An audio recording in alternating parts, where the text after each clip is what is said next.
Umphathiswa wokuhlaliswa koluntu uThembi Simelane unikele ngendlu esandul kwakhiwa ngokutsha kusapho oluhlelelekileyo lwamalungu ali-11 e-Orlando East. Oku kuze emva kokuba usapho lwaphulukana nayo yonke into kumlilo wonyaka ophelileyo. USimelane uthi urhulumente uzimisele ekunikezeleni ngezindlu kubantu abafanelekileyo.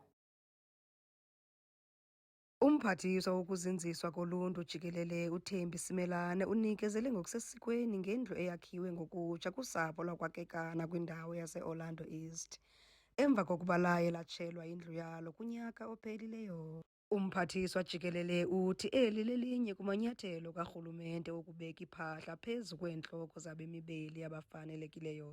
Umkhansela wasicela through the office of the MEC as well in our emergency relief program.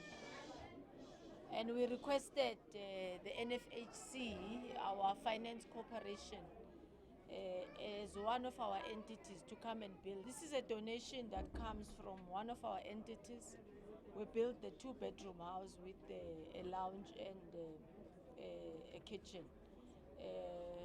Also furnished with some basic necessities like a fridge, taking into consideration that they've lost almost everything.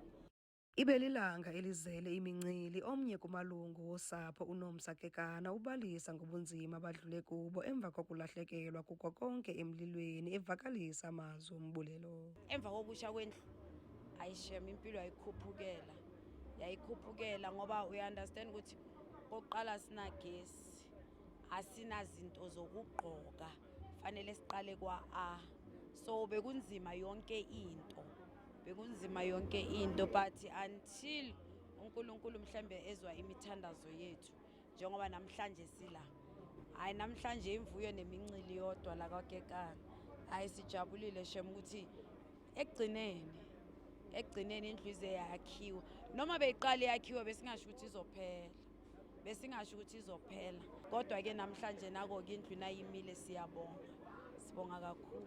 Umphathiswa ubuye wavakalisa umbulelo kubathathi nxaxheba abafanelekileyo abathe baxhasa elinyathelo esithi ngeentsebenziswano ezikumila kunje kuninzi ekungafezekiswa. Kwiindaba zeSoweto TV ndinguNomzabalazo Mduka eOrlando East.